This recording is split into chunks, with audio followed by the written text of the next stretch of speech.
I was like, who is this person raising this amount of money? How are you going to raise all this money? So many things have happened in my life like that led up to that moment. It felt like fate at some point because they reached out to me. I got an email. I looked through the brochure and I saw the fee. And I'm like, no, even 2,000 self, I never do. I shut it down super fast. I just got a random email saying that they had partnered with a foundation that was going to give 20K grants. When I saw it, my eyes were like, it was the hardest thing I've ever been in my entire life. Now I understood why it was a very competitive school to be in. Bolu, are you sure? How far are you willing to go? Like, you have to remove shame, all the shame that you have. Somehow, I'm also quite conservative. I don't do content creation because I'm camera shy. There were actually times that I wanted to give up. There were times that I cried. I really cried. The biggest moment, actually, for me was when I saw someone send 230 naira.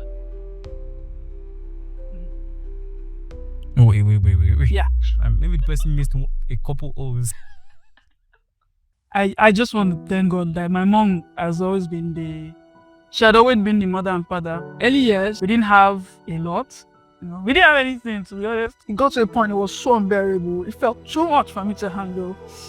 And I called my dad, my actual dad. I didn't pick,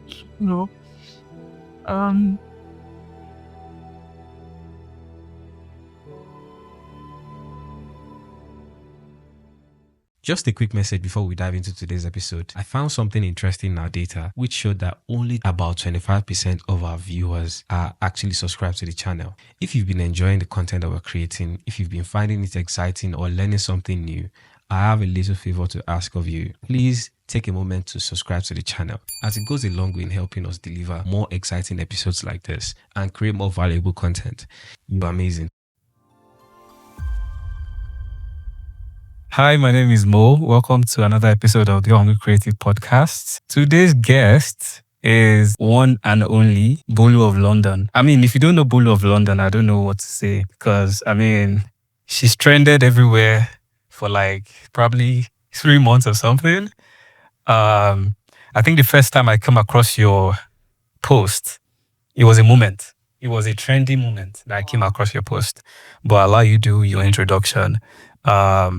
So Bolutife, please introduce yourself. Let me not do the honors. You do the honors yourself. Please introduce yourself and tell our audience what you do, who you are, what you do. Hi, everyone. My name is Bolutife Awakan, and I'm a brand designer. Some people like to call me Bolu of London, but yeah, you can say that as well. So that's a brief one about me. Thank you, Mo, for inviting me on the podcast. So it's a pleasure to be here. Amazing. I think I just felt that, you have to come and tell us the secret sauce of this whole, of this viral moment of, the journey of you, coming into that moment, should I say, I know there's definitely a backstory of how, because that was how I came across you in the first instance. I was like, who is this person raising this amount of money? Where? How are you going to raise all this money? Like, and I know Future, London, I know those guys, like their fees are not here, so yeah, how are you going to raise this? So it just came on my LinkedIn. I just reposted it. I was like, I'm wishing you the best in this journey. Yeah. How did you land on LinkedIn? And how did you land on LinkedIn? Was it like a planned movement of, okay, I'm going to crowdfund this, or like what led to that? To be honest, that moment, I think it had been a long time coming. So many things have happened in my life like that led up to that moment. So I would not say that I just woke up one morning and decided to shoot a video, because I didn't. So all the while, starting from like maybe childhood and all of that, I've loved to take risks. So it's something where a lot of my friends know about me, and that very decision to record that video like a series of events have happened. Like say, in fact, I wasn't expecting to actually get in to be honest. But I mean, I like to take risks. I like to open pathways for other people to come in. So that at that point when I decided to crowdfund, it has been on my mind for a while. It had been like since 2024 when I actually got the admission, right? But even before I got the admission, I didn't plan on getting in, at least not yet, because even from their 2,000 pounds courses, I couldn't afford it. It was a stretch. Many times I've bookmarked all of those courses and I'm like, oh, I'm going to do this brand design course next year. I'm going to save up for it. Hi, welcome to the club. But as soon as I'm about to hit that pay button and I do the conversions, like it scares, It's not at all. It scares the daylight out of me. And I'm like, oh, but is this the best, you can do with your money right now, So, and I've run away many times. But this one, it felt like fate at some point because they reached out to me and they told me, oh, my LinkedIn profile looks very interesting and looks like the kind of people they like to see in the program. And I got an email. I'm like, okay, from where to where?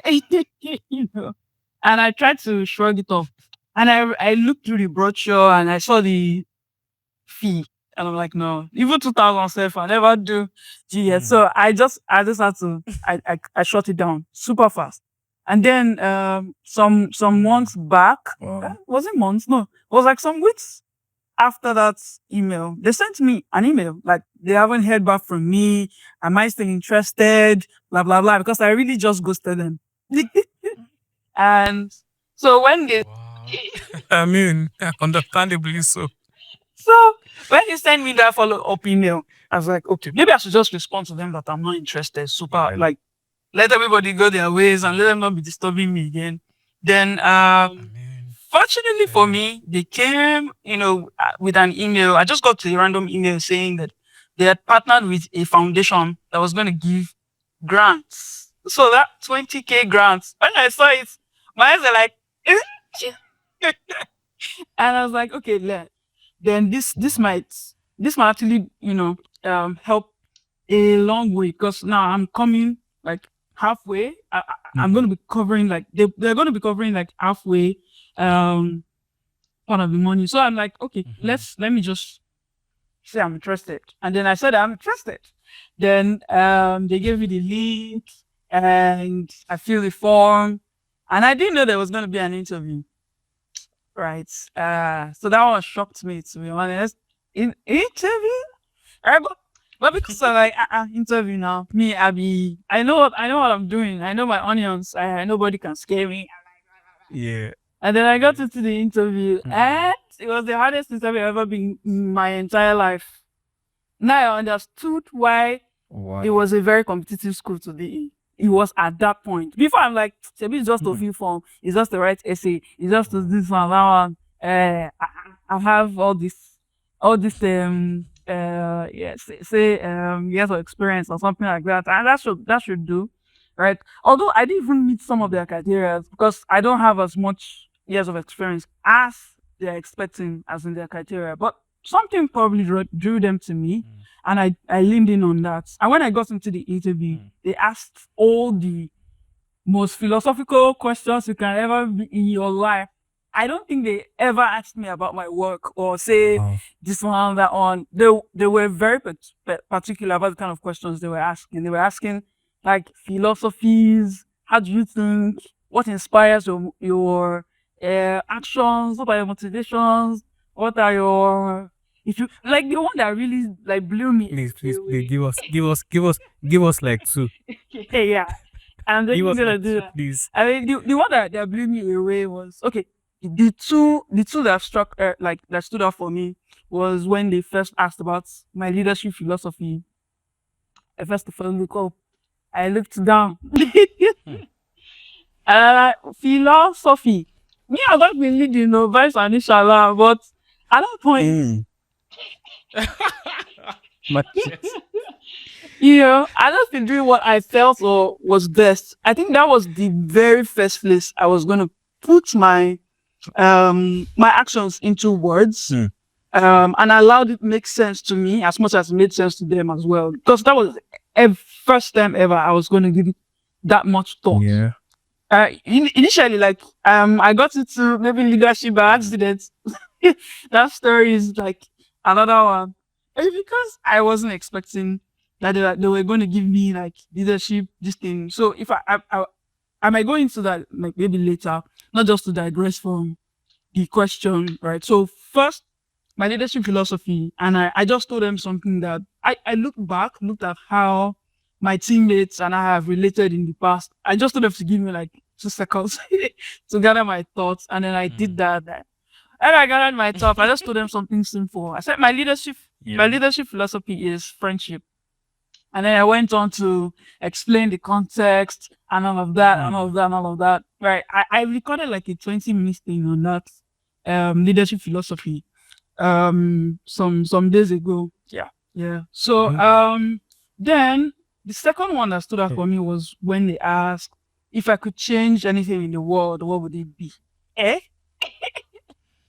What kind of question is that? You know, that got me exactly saying because no, I hadn't thought about that too, right? Very tricky questions. So eventually I realized that they weren't thinking about what you can do now. They're actually like very much interested about how you think and how you're able to transform like the world around you or at large, wherever you are. People should be able to see something distinct about you, a distinctive feature, or in the way you think, and in the way you also relate to other people. So that was it was a defining moment for me, because since then I've paid more attention to my actions, and also like try to define how I want to lead or how I want to be perceived as a leader. So that was really, really good for me. It was a really good experience. And then going from that to eventually like getting the scholarship fund, because I had to apply for that one separately. It's a completely different application, write essays about how I deserve it or why they should help me and all of that. I've never done these things before. I don't go near those kind of stuff. I just stay in my lane, right? But I did, and it turned out that they gave me the grant. So that grant just gave me the ginger, the energy to push for the rest of the 15K. Because I like I mean, what's more money? Like somebody can dash me 40 million now or 45 million now. Bro, like, it was all the boost I needed. So when I decided to create that video, it was just an idea. It was just a thought. And so I ran a newsletter. My team member was telling me like, Bolu, you're not this kind of person, though. Like, are you really sure you want to do fundraising? Like fundraising. And the fun fact was, before I started, some of the people I just, told about the idea. So people were like, Bolu, you're too big for that now. See, people are thinking you're a big woman. If you go and drop your rep. But all of that didn't matter to me, to be honest, because I was like, no, this is not about me. As soon as I started to shift the focus from myself and see how this could also affect other people, it made it easy. Like that shame just left me like super fast. Like the shame just disappeared, because now I started to think about what this could do for other people, not just myself. Like I could be the vessel that would like practically be there physically and learn and all of that. But like this could do so much more for other people. And I've actually heard testimonies afterwards, people who have let down opportunities going back to retrieve them and find other ways to raise money. And that, if that is the only thing I achieved by doing that fundraising publicly, I think it was definitely worth all the whatever perception that I garnered, maybe the negative perception I garnered over those periods. But yeah, that would be leading up to that moment, really. ooh, okay. We have something. We have perspective now. Okay, we have perspective. I feel like I have so many questions, even regarding like, I think the moment, right? Moment. Obviously, that was a big It was. project. that project was it. I followed a few posts. I always, every time I open LinkedIn, I'm always seeing one new post, video, Instagram. I see video. I'm like, hey God, please let this lady get it. Like I just like, because I know these guys, I know them. Like the way you said these courses, I even follow their podcast. That's the closest I've been to them. Like that's the Yeah. So like they are close, but yet so far. That's been my own experience. So I was like, let this person get inside. Like, so I know you definitely had like moments where you felt like, is this thing gonna happen? Is this really even gonna happen? And like the purpose of this podcast, right? The reason why we're having this conversation is not just to talk, it's not just to yap, it's for the same reason why you're doing this, right? The same reason why you went on this project to, go out of your comfort zone to raise the money, whether one way or the other, because you felt like the cost was greater than just, sitting in your comfort zone, just chilling, rather inspiring people, someone who maybe they've gotten offered and they just feel like, what, this, I cannot even bother. Let me just turn it down. That person now can look at you and say, oh, if Bolu did it, I can do it, This is a pointer for me. That's the reason why we're also having this session, to also inspire someone. So where am I going? In that journey, only you and maybe a few people in your circle know like what actually happen in between that most people don't talk about. So this is your chance to actually give us a few things about those moments. A few, just give us. I know there's a lot, because even me, I was worried. In my mind was cutting. I was like, this money is plenty. Oh. Even if I contribute money for you, like it's not gonna count. He's not gonna. He's not gonna make it. Like, do you get like? I almost like give up on your behalf, but I mean, obviously, you are more motivated than I am. Like, you are the one. You're the one in the mix of it. But I was just like, man, this is a lot of money. How are you gonna raise it? But you did it. But you did it. Like, but that tells me something again. It tells me something about, I think, your character and your personality, and I think that will now take us back to you as a person, really. And not to hype you up or anything, but it takes guts to even try try that. It takes guts. People that even have clout, they try it and they fail woefully and they just resign to fate.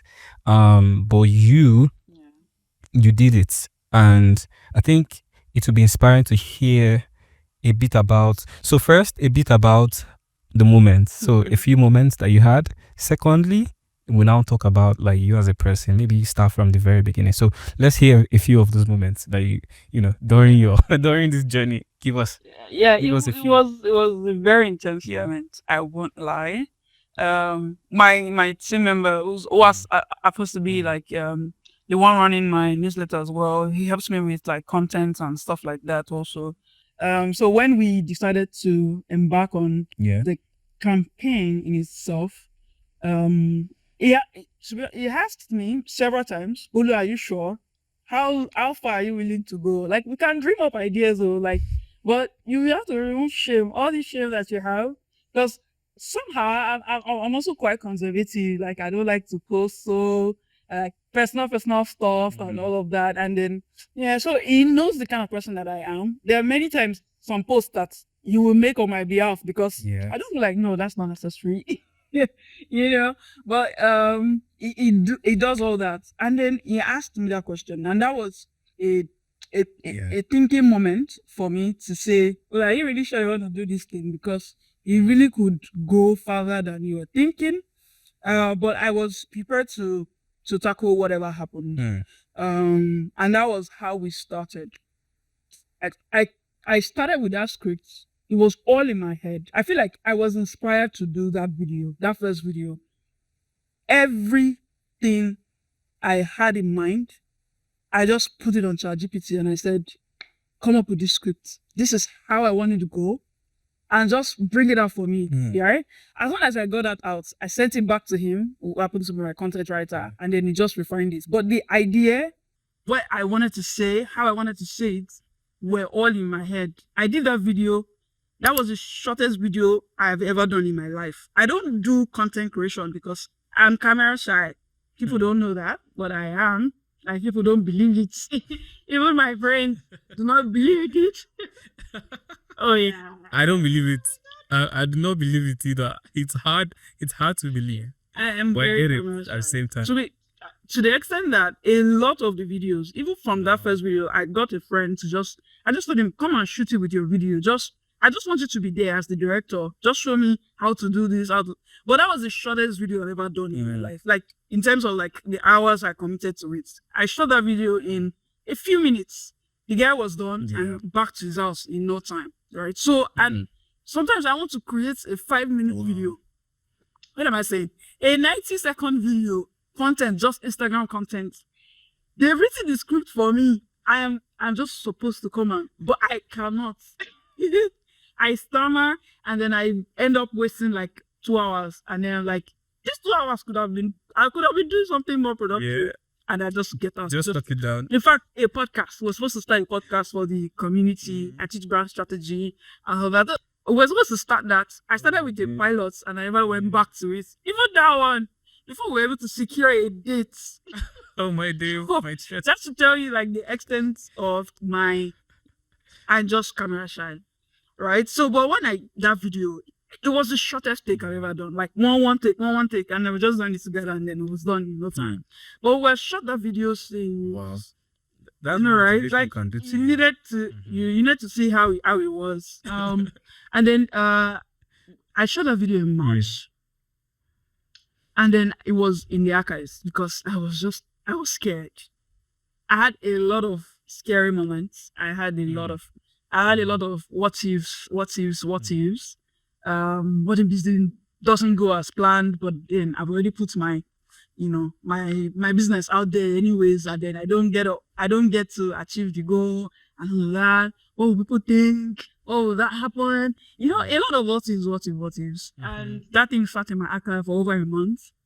And then I was just like, so when my guy asked me, I just told him like, oh, let's wait till the end of the month. Let's wait till the end of April, right? So when people have salary, and I told him that, and he was like, okay, maybe that makes sense. But I know why you are really wasting. Strategy. So I just told him, let's wait till like 25th. And then that was when we actually posted the video.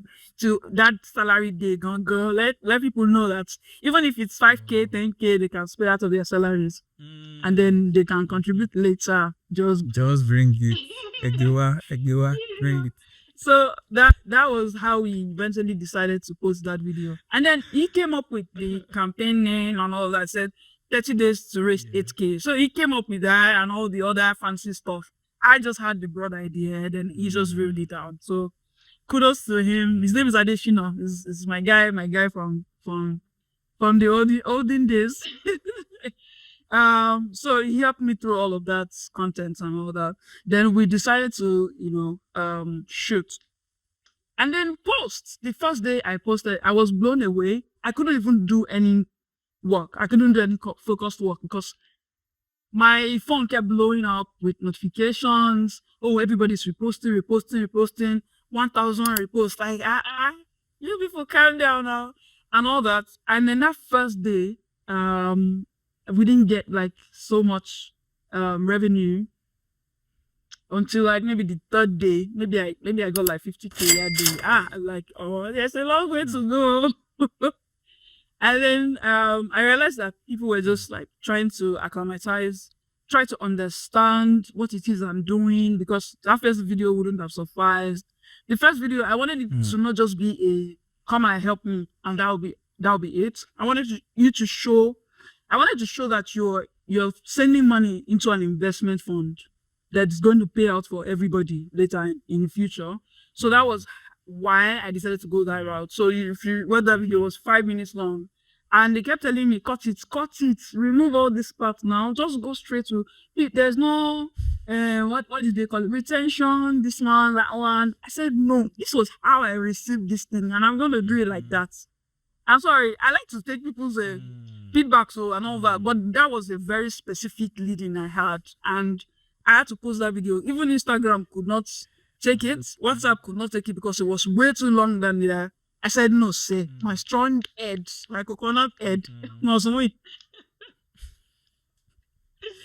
And eventually it did, because a lot of people still refer to that video, because now I even got some digs out of that video, because people saw my work, they saw the things I had achieved, they saw everything. I put out everything professionally, like there was no holding back. I got a client from the UK, reach out. I got someone else in that period stays in Turkey, that region, right? And all that. So it did well for me. I got someone else in Canada as well, like a consultancy. So that it did well. It opened doors for me. And I reached out to a couple of influencers that ghosted me. Plenty, self. Nobody even responded to me. Yeah, so that was a moment. There were actually times that I wanted to give up. There were times that I cried. I really cried in that moment, because I was like, all the way I've gone past, like at this point we're over 30 something. I already have like 30 something thousand naira. Like I could get this money. £1,000 you mean? No naira. We ain't talking naira. No naira, please. I have respect. No naira. Yeah. I know, right? And that was a moment, right? Because many times I wanted to give up when the amount of days, because we had like daily targets. If we're going to raise this in 30 days per day, there should be some amounts coming in that makes it even add up, right? But one of the very, very big moments for me, the biggest moments actually for me, was when I saw someone send the lowest money, lowest donation I ever got. You wouldn't believe it, but yes, it was 230 naira. Oh, wait. Yeah. Maybe the person missed a couple O's. Maybe the person didn't finish typing the O's, and just maybe the person was sleepy or something. Nah, because no, I can't take that. No, not. I'm humble, yeah, I understand, but that's not the best you can do. To be honest, that was a moment. There was something got me. I swear, like it was funny, and when I got to think about it again, like, you. The person has to be joking, man. Maybe the person wanted to crack you a joke. Maybe. Instead of just picking up the phone and cracking you a joke, you just said shit. Person is your friend. For real. Maybe. You know the person. Maybe. To be honest. Or maybe not. Wow, that's hilarious. It was one of the crowdfunding. That was your reaction. And the funny thing was that I didn't even find it funny. How I found it was, it was actually later I found out that the person was trying to help me round off.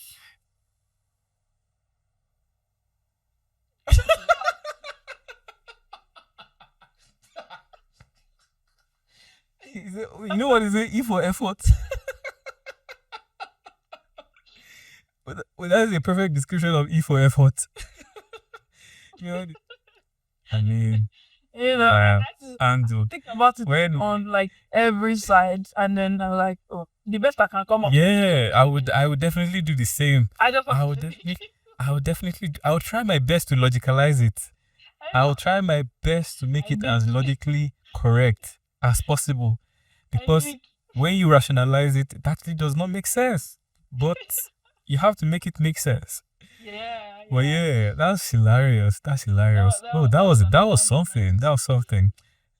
Yeah, and I got a lot of like 1,000 naira. Okay, let's. Widows might. All of these 1,000 nairas, eventually they added up to something, anyways. So yeah, it was at that point I learned to appreciate the less 5 naira, because it could literally change everything, like every drop. Right. So even when people were saying, my 500 naira cannot go far, where will you cannot even punch a hole or make a dent in the amount you're looking for. And I often tell them, like, put it first. Put it first. It will be a part of the blessing. You know, that point you turn yourself to that pastor that nobody that want people to sow seeds. Yeah, I learned that from my dad, maybe. You know, just encourage people to. Now I'm feeling bad. I could have just, put something. Wow.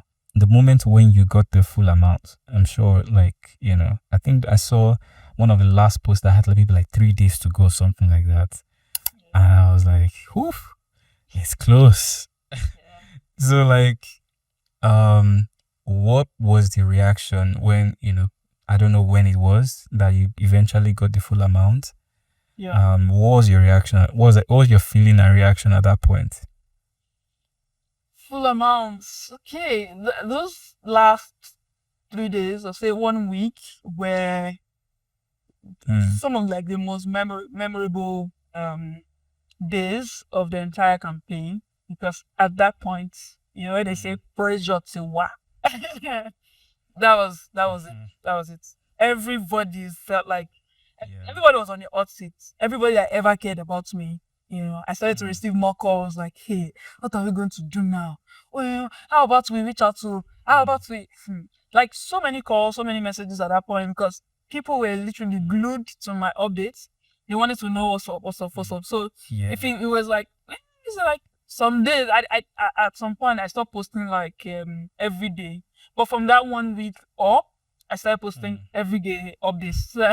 You people, and one of the people that, it was crazy. All the people that were very instrumental to that race at that last week was Victor Fatomi. An amazing person, an amazing friend. I saw that.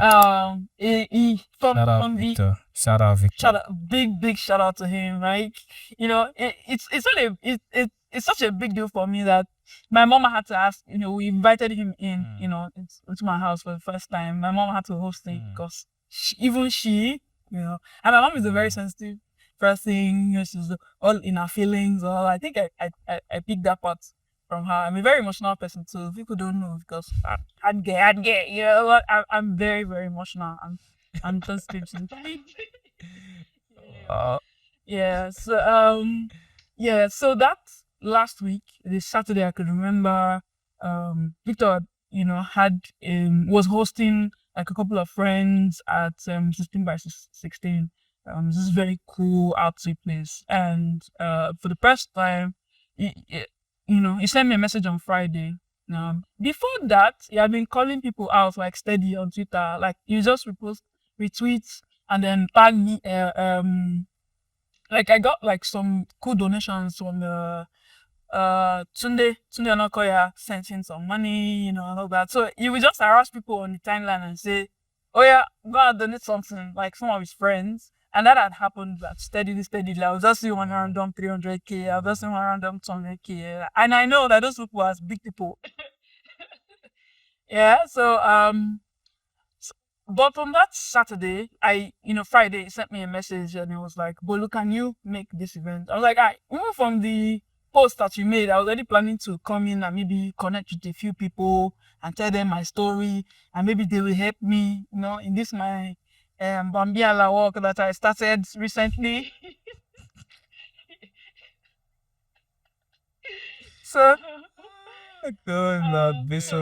I started to go out more. I did, I don't like going out as often as I did that period because I wanted to see if I could connect with more people. We don't know. If I say no go out, go out, okay? You'll be outside permanently. In fact, home will be strange to you. I know. I don't know. It was like the way I was even able to concentrate on work that period. It was it was a miracle. Yeah. So as soon as I saw his post, like my mind will just be cutting. I'll just be anxious all day. I'll just be anxious all day, man. I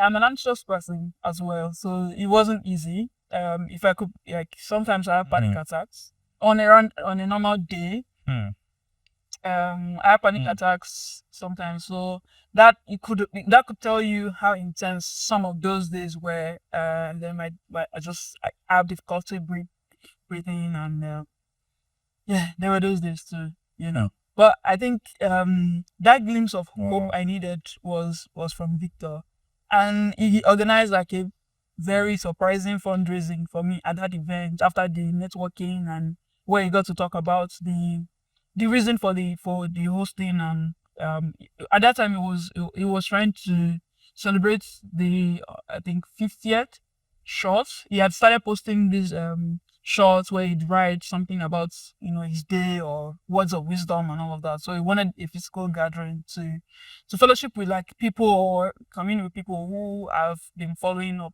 following that. And then he organized this very surprising fundraiser at the end and just told people about me and all that, and asked his team to record so that we can do a final blast online.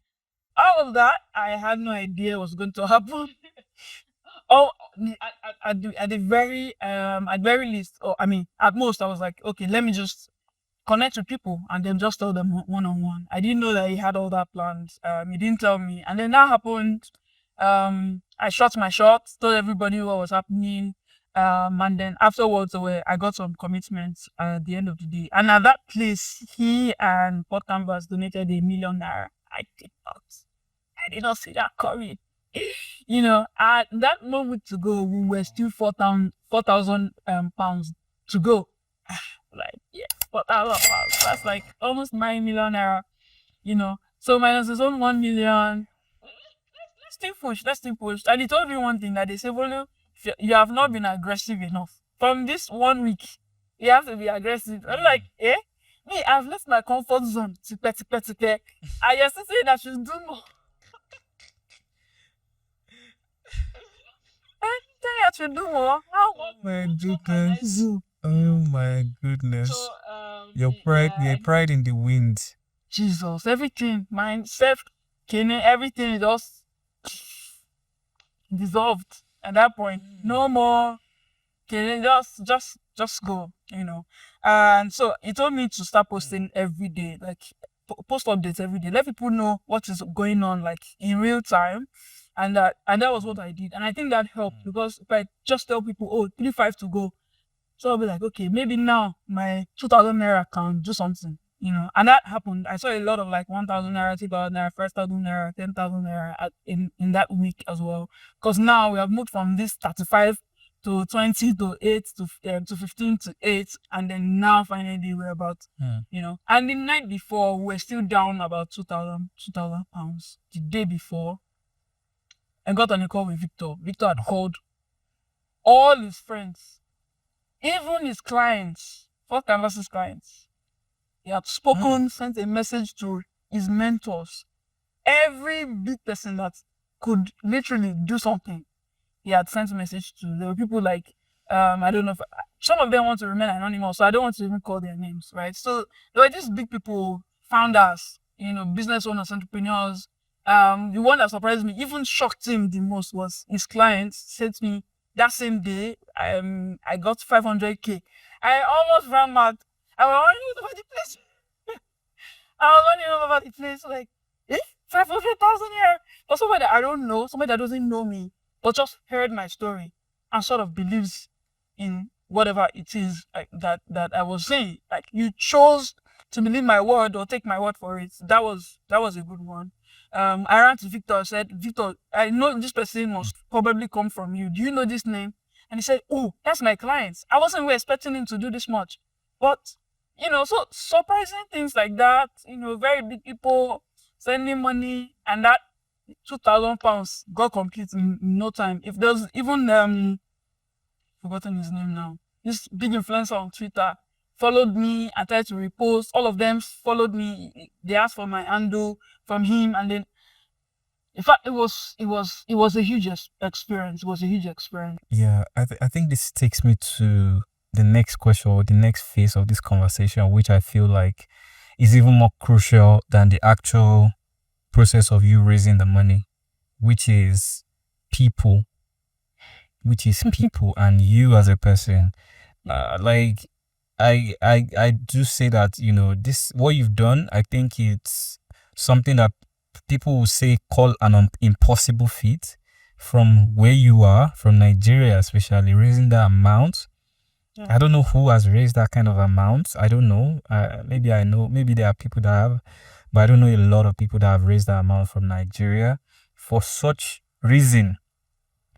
Maybe people like health, crucial, on deathbed, almost, like life and death situation. That sounds very high, like that's something that will move anybody.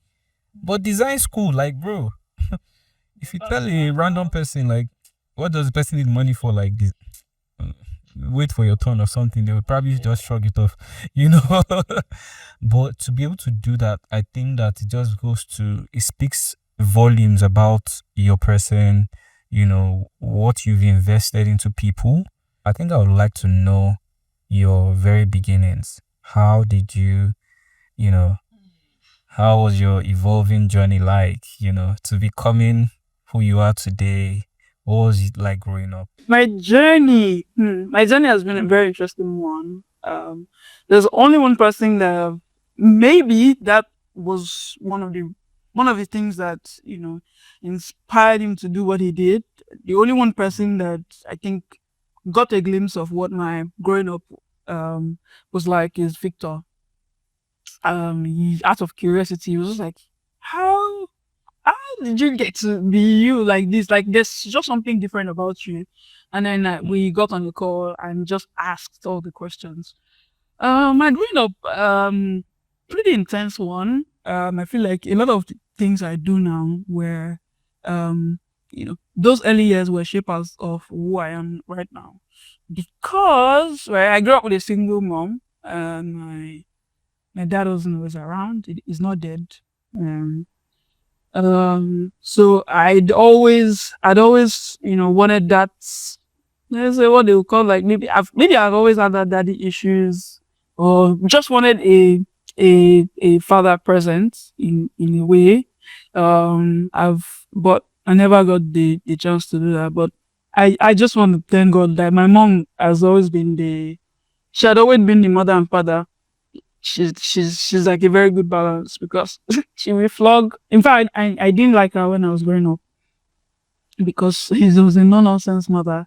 But she trained us in the way we should go, and now we see the benefits of some of those beatings and floggings, right? I'd always been this energetic because I started into with sports. But if someone asked me, like, if I'm not in design today, what would I be doing? I'll probably say I'll be a pro athlete, or someone, or a musician, or something, right? Because those were like the Really? paths that I'd been on. Never wanted to do major We have an office album like work. Obashola too. Nope. Because I never. Obashola has an album. He has a whole. He did say he has an album. Yep. Wow. Boy sings. But he won't give us. He won't give that album. But anyway, go on. That's interesting. Interesting to know. Okay. Yeah. So, I like to think that there were some defining moments in my life. There were three people that I'd always consider pillars.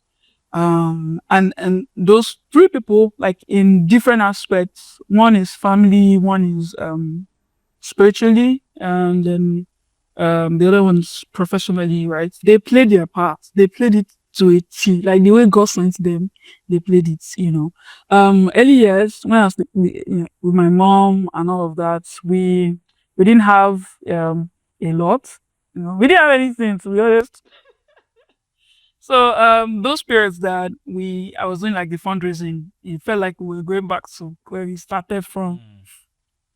It brought back some memories that I didn't quite like. Where we didn't have where to stay at some point. My mom stayed in like, not on a bridge, but like outside the compound of another someone that wouldn't take her in, but she just managed her. So rain will meet her there, sun will meet her there. But she didn't give up, right? I'd like to say I grew up earlier than my age, than my peers. like way earlier. Like from my teenagers, I've been saddled with responsibility. Leaving my mom, like when we couldn't like afford like 3 square meters where it was luxury. But she would make sure that we always did the right thing, right? You will not find us, I and my brother, you won't find us with like all over the streets or trying to, all right, despite not having anything to our names, she would make sure that we showed up in school very neat. From my primary school, I'd been prefect. I'd always been somehow leadership. Somehow also always finds me, because of how extra neat, like pristine, she makes us look. Like we look like we have more than we do, because one uniform, but every day she washes. Even till now, she still washes some of my clothes because it's just part of her. She can't like that thing, So she's a hard worker. I learned diligence from her from a very early age. So seeing her do all of that, and now I'm like, it's me that should be doing. Don't stress yourself again, So she's like the biggest motivation for me because I just want to take care of that woman because she had done too much, she had done way more than a mother should, anyways, and I love her for it. Yeah. So out of that, not knowing what to, not having what to eat or even where to stay at some point, out of the little we had, like I've actually stayed in foster homes, like I stayed in about 3 or 4 foster homes. So I've moved around a lot just because my mom can afford to take care of I and my brother, but I have to, as the eldest, like I said, I grew up earlier than my age or than my peers. I have to like sacrifice myself. Okay, let's see if I can go somewhere else so that you can focus on my brother alone and at least let him have like some decent education. Right? Because where we were, I live in Yaba a lot of my life. So I was born in Yaba, Sebute Meta area.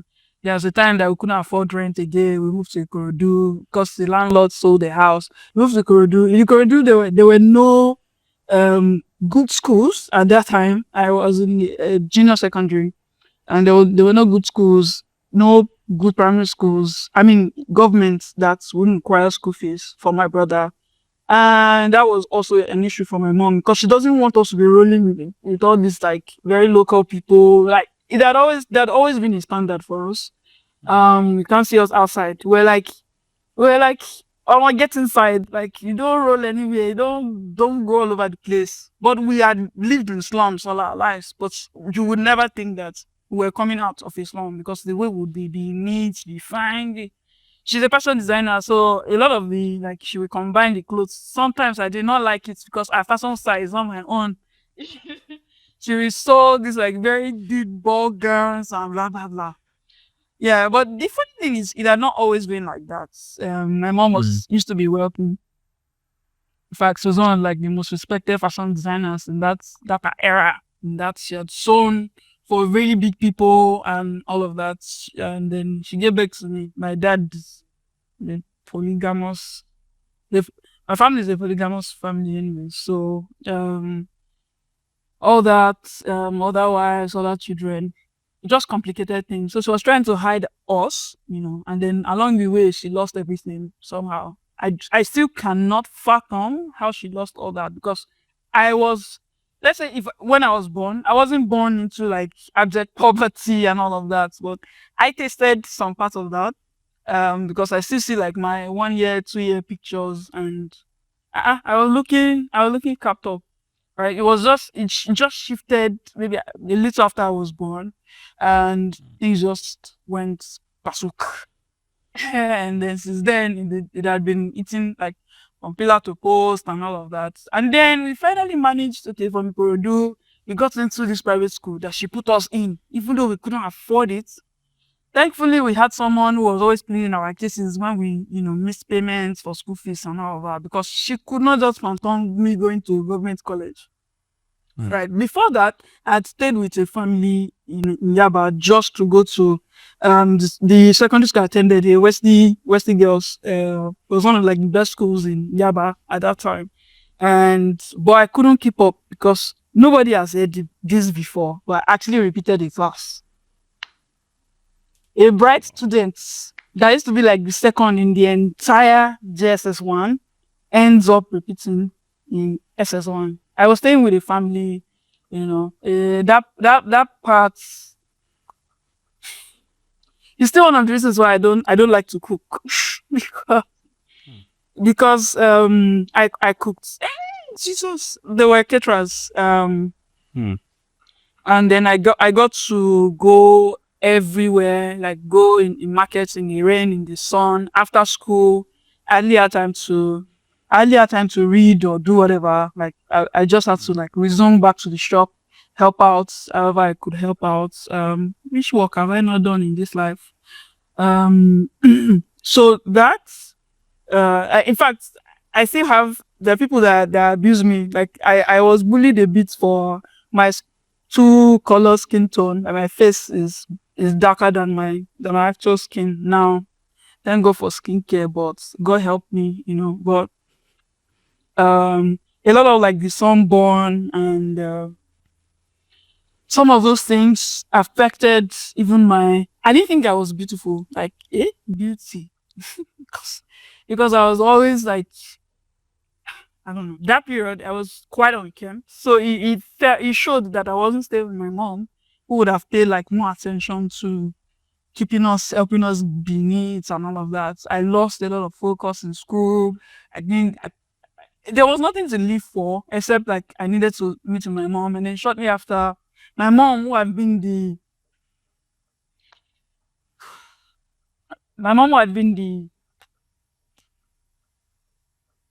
sorry. You can have your moment.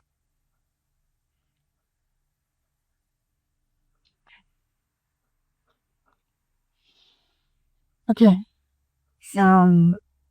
Take your time. Yeah.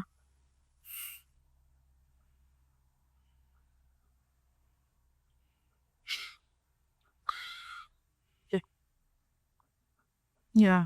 And my mom who had been the biggest support system, that motivation that, oh, let me quickly make it, let me work hard so I can reunite back with her and all that. She got sick.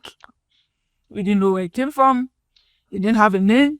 We got to every hospital we could go to. And she was sick for 3 years. We have to take her back to her, like she couldn't move. There was a time that I left where I was staying at the time. At that time, I had moved to another foster home. After I repeated in SS1, I went back with her. We moved to Ikorodu where we could afford a bit more rent, but still, but I now started to do better. No, it was before then we were in Ikorodu. After then, she reunited with one of our old friends when she was still like wealthy, and that person gave us like a BQ in her house. We stayed there for some time. I finished my secondary school, and it was after my secondary school like the biggest stuff started happening. She got sick. I had to move and then our building got razed down by fire. At that time, we lost everything again.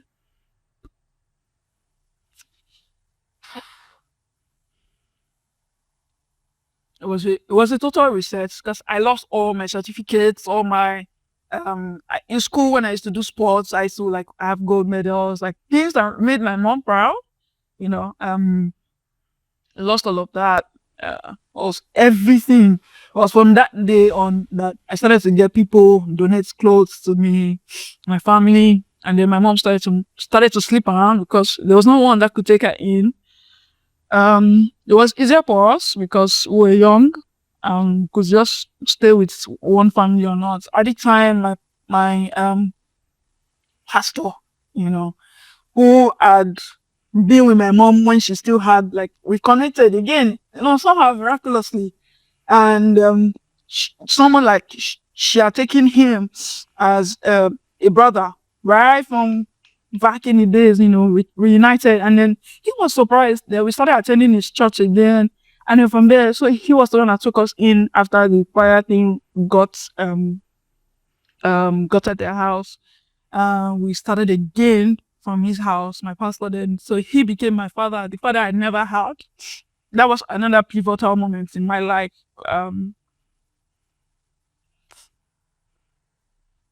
God knows I love that man and the entire family. They're still my family till now, right? Even though I moved out and back with my mom and all that, but they did. I spent 10 years of my life there, and it was one of the best places I've ever lived. All that period I was staying there was when my mom was away in a village. They were trying to do because it felt like an attack. We couldn't afford hospital bills, and the ones we could afford, they didn't find anything, so we couldn't afford to keep spending money. From where, So I had to start working early. And then after some time, she got better. They did all the whatever traditional means or whatever spiritual stuff. And then she got better, and that was when she came back to Lagos, maybe 5 years in or something like that. But we're still staying with. Yeah, she was sick for that long. She couldn't stand wake. I remember there was one night that, and that night was also it was a memorable one because she had another episode. The thing came, I didn't know where to go to. There was a pastor there around my area. It was a Redeemed Church, and they had this building they just bought. They had not renovated, so we had to stay there. She had to go sleep there for some time because there was nowhere she was staying. So I went there. I left my foster home at the time with the pastor who is now my dad. I went there to take care of her, but it got to a point it was so unbearable. It felt too much for me to handle. And I called my dad, my actual dad. I didn't pick,